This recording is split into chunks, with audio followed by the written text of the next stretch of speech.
Hearing of the Subcommittee on Delivering on Government Efficiency will come to order. Welcome, everyone.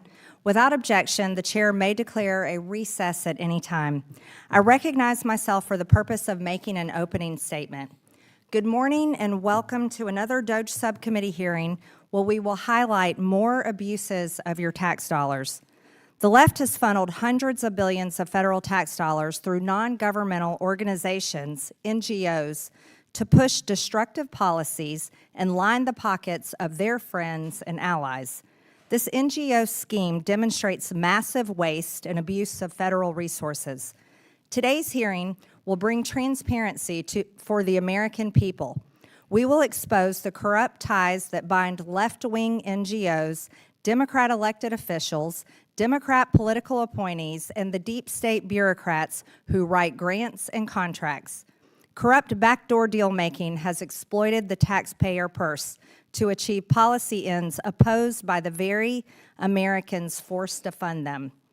Whether by pushing green energy scams or facilitating the resettlement of millions of illegal aliens into American towns and cities, the alliance between big government and allied NGOs has been highly effective and has been flying under the public's radar for far too long. But today, we are going to draw back the curtain. The scheme works in a cycle, as shown here. Democrat administration officials work with leftist NGOs to implement programs in a manner that ensures those NGOs receive massive grants and contracts. The leaders of those recipient groups then turn around and donate to Democrat political campaigns. This intricate web of connections is how elected and appointed Democrat officials and allied NGOs work together. Federal agencies fund the NGOs, and the NGOs shape the agency's behavior. It can be hard to tell where the government ends and the NGO begins. The nonprofits essentially serve as an arm of the government. To put it another way, if the permanent bureaucracy is the de facto fourth branch of the government, then these leftist NGOs are the fifth. Our witnesses today will describe how the left has funneled hundreds of billions of U.S. tax dollars through NGOs, discuss the destructive policies this has enabled, and detail the damage done to our country. So-called green energy NGOs are among the worst offenders. They have used federal dollars to destabilize the U.S. power grid and energy dominance, while raising energy costs on Americans. The Biden EPA steered billions in U.S. tax dollars to leftist climate NGOs via a $20 billion slush fund known as the Greenhouse Gas Reduction Fund, GGRF. Like-minded nonprofits were enlisted to implement President Biden's Green New Deal scam. While we are grateful to the Trump administration and EPA Administrator Lee Zeldin for shutting it down and quickly terminating these grants, further accountability is necessary. The full Committee on Oversight and Government Reform is investigating Biden's GGRF. We know that all the awardees are connected to both the Biden administration and Democratic donors, and that they sit on each other's boards in an incestuous circle. Today, we will shine light on this dynamic. Take, for example, who the Democrats choose to bring in as their witnesses. Someone so entrenched into the system that she was a director of the U.S. Department of Housing and Urban Development, a leader of a housing organization that lobbied for more federal spending, and now a nationally renowned nonprofit leader who donates to Democrat campaigns. Other examples include many green NGOs that employ former Biden administration officials. These people wrote the rules for this climate grift in which they now partake. As government officials, they were paid by taxpayers to conduct the grift. Now taxpayers are funding the grant awards that pay their salaries. This cash grab was so large that some nonprofits were birthed solely to get in on the game.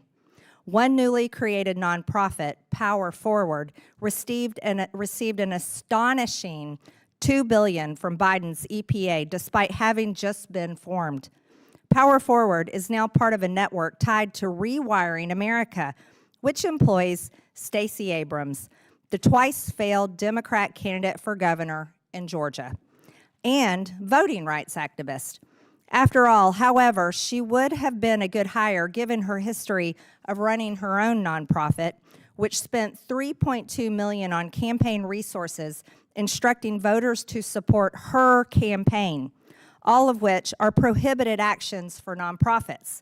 Consequently, her nonprofit was levied the largest penalty ever imposed in Georgia's history for violating state campaign finance laws.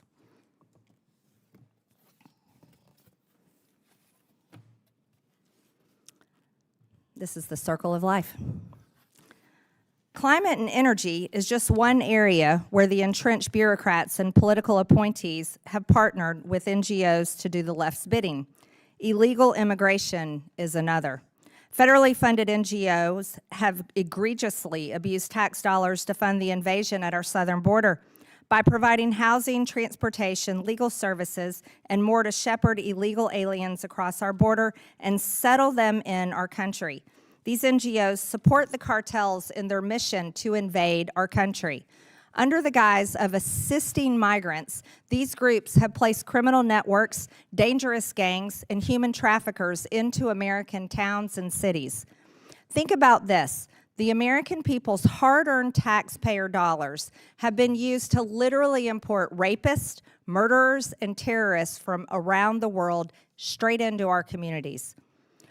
Where were these NGOs when 22-year-old Laken Riley was violently murdered by an illegal? Where were these NGOs when 12-year-old Jocelyn Nungare was brutally raped and murdered by one of these illegals? And where were these NGOs when 20-year-old Kayla Hamilton was raped and strangled to death by an illegal? Where were these NGOs over the weekend when the illegal alien launched Molotov cocktails into a crowd in Boulder, Colorado, intentionally injuring a dozen Americans in an anti-Semitic attack? I'll tell you, they were continuing to receive taxpayer dollars to import more of these illegal alien monsters to commit more heinous crimes against our people. Many Americans are familiar with the more egregious offenders. These include Catholic Charities, which raked in over $2 billion during Biden's 4 years, and the Lutheran Immigration and Refugee Service, which received over $221 million in government grants in fiscal year 2023 alone. But many American taxpayers are still unwittingly funding this sort of illegal activity through the United Nations, which is the conduit for much of the funding NGOs use to resettle in our country. Americans are likely unaware that their tax dollars are funding UN efforts such as the cash and voucher program involving 624,000 illegal aliens crossing the border just last year. This $372 million program provides prepaid debit cards and cash in envelopes to illegal aliens to facilitate their movement to and through the U.S. border. The American taxpayer is funding groups that start the migration, the groups that show people how to cross the border by evading U.S. immigration laws, these groups that have been bused and flown illegal aliens, many of them dangerous, into America. Whether exploiting taxpayers to push illegal immigration or fake environmental justice, the left's NGO scheme seeks to destroy our country and fundamentally alter the American way of life. This ongoing waste and abuse of taxpayer resources must end. The Trump administration is turning the tide, and today's hearing is intended to expedite the effort to drain these slush funds dry. If we don't, Democrats can't wait to return to power and continue funding their NGO friends through slush funds and stop deportations. Keep these illegal alien criminals in our country, and of course, fund the Green New Deal scam again. And with that, I yield to the ranking member Stansbury for her opening statement.